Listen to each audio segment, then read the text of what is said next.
दोस्तों, क्या आप जानते हैं कि स्टॉक मार्केट का बिग व्हेल किसको कहा जाता है? एक ऐसा इन्वेस्टर जिसने कई कंपनियों से 1000 से 2000% तक का रिटर्न निकाला है, जिन्हें मल्टी बैगर स्टॉक्स को पहचानने में महारत हासिल है। आखिर कैसे बना ये स्टॉक्स की दुनिया का बेताज बादशाह? कितनी है इसकी नेटवर्थ? क्या है इनकी स्पेशलिटी? कैसे स्टॉक मार्केट में इन्होंने कितनी सफलता हासिल की? जानने के लिए वीडियो के लास्ट तक बने रहें। लेकिन वीडियो शुरू करें इससे पहले जरा चैनल को सब्सक्राइब और बेल आइकन को प्रेस जरूर कर लें। दोस्तों, हम बात कर रहे हैं आशीष कचोलिया जी की, स्टॉक मार्केट का बेताज बादशाह, जिनका नाम आपने भले ही ना सुना हो, लेकिन स्टॉक मार्केट से जुड़े लोग इन्हें भली भांति जानते हैं, क्योंकि ये इंडिया के one of the successful investors में से एक हैं, जिन्हें सबसे बेस्ट मल्टी बैगर स्टॉक्स की पहचान करने के लिए जाना जाता है। इन्हें इंडियन शेयर मार्केट की बिग व्हेल कहा जाता है, क्योंकि हाल के वर्षों में इन्होंने मिड कैप और स्मॉल कैप स्पेस की सबसे तेज बढ़ने वाली कंपनियों के सबसे बेस्ट मल्टी बैगर्स को चुना है। वो ना सिर्फ एक इन्वेस्टर है, बल्कि अपना खुद का एक पोर्टफोलियो भी रखते हैं। वो प्रॉमिसिंग कंपनीज की पहचान करने की कैपेबिलिटी रखते हैं, लेकिन वो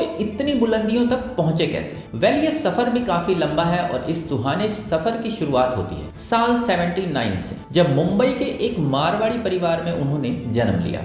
उनके पिता का नाम रमेश कचोलिया था और इस तरह उनका पूरा नाम आशीष रमेश कचोलिया है। आशीष भी मैक्सिमम इंडियंस की तरह एक मिडिल क्लास फैमिली से आते हैं, लेकिन उन्होंने अपनी इस कमजोरी को कभी करियर के आड़े नहीं आने दिया और बचपन से ही जमकर मेहनत की, पहले पढ़ाई और फिर करियर में। आशीष की पढ़ाई मुंबई के ही एक प्राइमरी स्कूल से शुरू हुई। बेसिक और शुरुआती एजुकेशन कंप्लीट करने के बाद उन्होंने मुंबई के ही JBIMS यानी Jamnalal Bajaj institute of management studies college को ज्वाइन कर लिया और पहले प्रोडक्शन इंजीनियरिंग में ग्रेजुएशन की और बाद में इसी कॉलेज से मास्टर ऑफ बिजनेस यानी MBA की पढ़ाई पूरी की। इसके बाद करियर को एक नई दिशा और ऊंचाई देने के लिए इन्होंने एक अच्छी कंपनी के साथ जुड़ना सही समझा और 93 में प्राइम सिक्योरिटी ब्रोकरेज फर्म में अपनी पहली जॉब शुरू की और यहीं से उनकी मेहनत, उनका हार्डवर्क, टैलेंट, उनकी स्किल्स ने उन्हें बुलंदियों तक पहुंचाने का रास्ता इख्तियार कर दिया। दिन रात मेहनत के बाद आशीष प्राइम सिक्योरिटीज के हेड ऑफ रिसर्च बन चुके थे।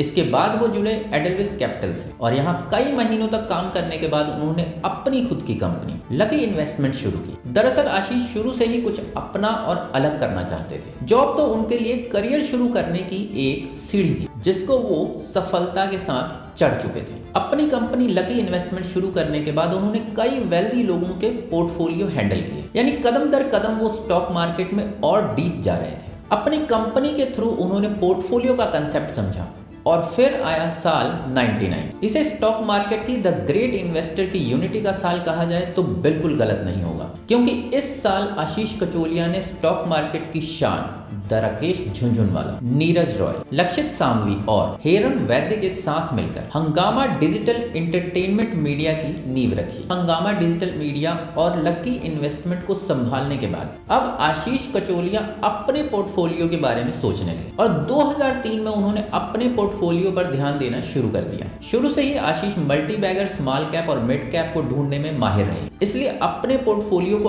आगे बढ़ाने के लिए उन्होंने अपनी इस महारत को काम में लिया और स्मॉल कैप और मिड कैप में ज्यादा से ज्यादा इन्वेस्ट किया और फिलहाल भी वो स्मॉल कैप कंपनीज पर ज्यादातर फोकस कर रहे हैं। अब आप अगर सोच रहे हैं कि स्मॉल कैप कंपनीज में इन्वेस्ट करना आसान होता है, तो ऐसा बिल्कुल नहीं है, बल्कि ये काम स्टॉक मार्केट की दुनिया में टेढ़ी खीर माना जाता है, यानी एक ऐसा काम जिसे हर कोई उतनी आसानी के साथ नहीं कर पाता। दरअसल स्मॉल कैप कंपनीज जो होती हैं उनका डाटा इजीली अवेलेबल नहीं होता, या यूं भी कह सकते हैं कि ये कंपनीज अपना बहुत कम डाटा शेयर करती हैं, इसलिए इनमें इन्वेस्ट करना और एनालिसिस करने के लिए रिसर्च बहुत ज़्यादा लगती है। लेकिन आशीष कटिंग द वीड और फ्लावरिंग द वाटर वाले रूल को फॉलो करते हैं, जबकि उनकी स्ट्रेटजी है few bets big bets, infrequent bets, यानी जिन कंपनीज पर आशीष को पूरा भरोसा है कि यहाँ से प्रॉफिट आना ही आना है, वहां तो वो जबरदस्त इन्वेस्ट करते हैं। लेकिन जिन कंपनीज को लेकर उनको कॉन्फिडेंस नहीं है या थोड़ा सा भी डाउट होता है, वो वहां से अपने शेयर्स निकाल लेते हैं। अगर सीधे शब्दों में समझें तो जिन कंपनीज को लेकर उन्हें लगता है कि इसके फंडामेंटल्स लगातार वीक होते जा रहे हैं, तो उनके स्टॉक्स वो सेल कर देते हैं।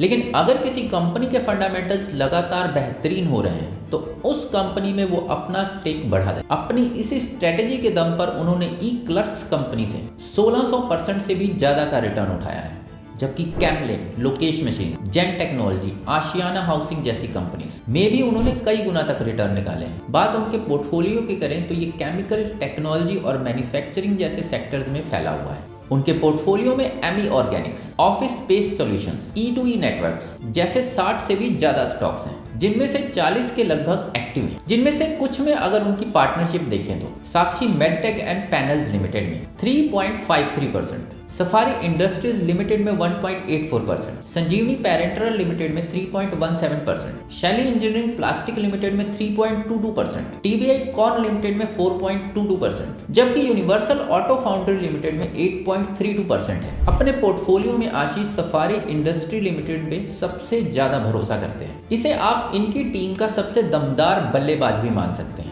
जिसमें आशीष कलोचिया ने 309 करोड़ से भी ज्यादा का इन्वेस्टमेंट किया है। इसके अलावा शैली इंजीनियरिंग प्लास्टिक भी इनकी भरोसेमंद कंपनीज में से एक है। इसके अलावा भी उनके करंट पोर्टफोलियो में कई स्टॉक्स ऐसे हैं जिनकी हिस्सेदारी 1% से ज्यादा है, जबकि कई कंपनीज में 1% से कम है, जिसकी जानकारी हमें नहीं मिल सकती। दरअसल कंपनी अपने उन्हीं इन्वेस्टर्स का नाम डिस्क्लोज करती है जिनका उनकी कंपनी में 1% से ज्यादा का स्टेक हो। अगर 1% से कम का स्टॉक है तो वो कंपनी के ऊपर डिपेंड करता है कि वो अपने उस इन्वेस्टर्स का नाम डिस्क्लोज करती है या नहीं। ऐसे में कई कंपनीज हैं जिनमें आशीष कलोचिया की इन्वेस्टमेंट तो है लेकिन 1% से कम, जिसकी वजह से उनका नाम डिस्क्लोज नहीं है। हालांकि जिन कंपनीज ने उनका नाम डिस्क्लोज किया है उनका रिटर्न देखकर आप भी दंग रह जाएंगे। जैसे भारत बिजली लिमिटेड, जिसके आशीष ने 1,01,350 शेयर लिए और महज 3 साल के अंदर उन्होंने 700% का रिटर्न हासिल किया। इसके अलावा साल 2013 में उन्होंने बोडाल केमिकल इंडस्ट्री लिमिटेड में भारी इन्वेस्टमेंट किया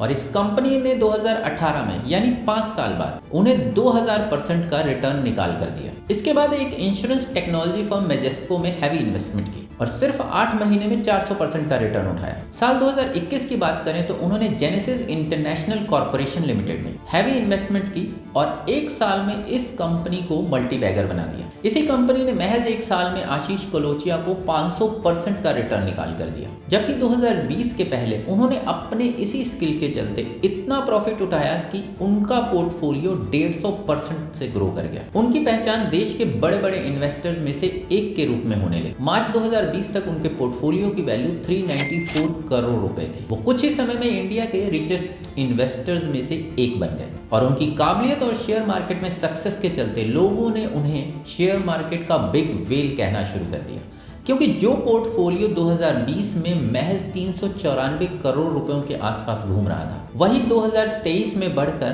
2800 करोड़ की वैल्यू को टच कर गया, जबकि महज 1 साल के अंदर 2023 से 2024 में ये पोर्टफोलियो 3000 करोड़ की वैल्यू को टच कर चुका है। लगातार कामयाबी की सीढ़ी चढ़ने वाले आशीष कलोचिया भी देश के एक कामयाब इन्वेस्टर्स में से एक हैं, जिनकी नेटवर्थ आज 3385 करोड़ के लगभग है और ये पिछले साल के मुकाबले 12% तक बढ़ी है। आज के समय में उनका investment chemical, pharma, packaging, consumer good, steel and infrastructure and transport, logistic and तमाम दूसरे सेक्टर से जुड़ा हुआ है। आशीष कलोचिया का पोर्टफोलियो इसलिए भी मजबूत है क्योंकि वो हमेशा अपने पोर्टफोलियो को लेकर एक्टिव रहते हैं, उसे टाइम टू टाइम चेक करते हैं, क्योंकि वो जानते हैं कि अगर गलती से भी किसी गलत स्मॉल कैप कंपनी में इन्वेस्ट हो गया तो पूरा का पूरा कैपिटल ही साफ हो जाएगा। इसलिए जब जब भी उन्हें लगता है कि किसी कंपनी का फंडामेंटल वीक हो रहा है, वो रिसर्च करके उसे अपने पोर्टफोलियो से आउट कर देते हैं और अच्छी फंडामेंटल वाली कंपनियों में मौका मिलते ही इन्वेस्ट कर लेते हैं और इन्वेस्टमेंट अगर पहले से है तो उसमें अपना स्टेक बढ़ा देते हैं। इसके अलावा वो अपने पोर्टफोलियो पर बराबर ध्यान देते हैं और लॉन्ग टाइम तक होल्ड करते हैं और अगर कभी जरूरत पड़े तो वो अपने पोर्टफोलियो को रीबैलेंस करने से भी पीछे नहीं हटते। हालांकि उनकी सक्सेस का सबसे बड़ा राज है उनकी स्ट्रेटेजी।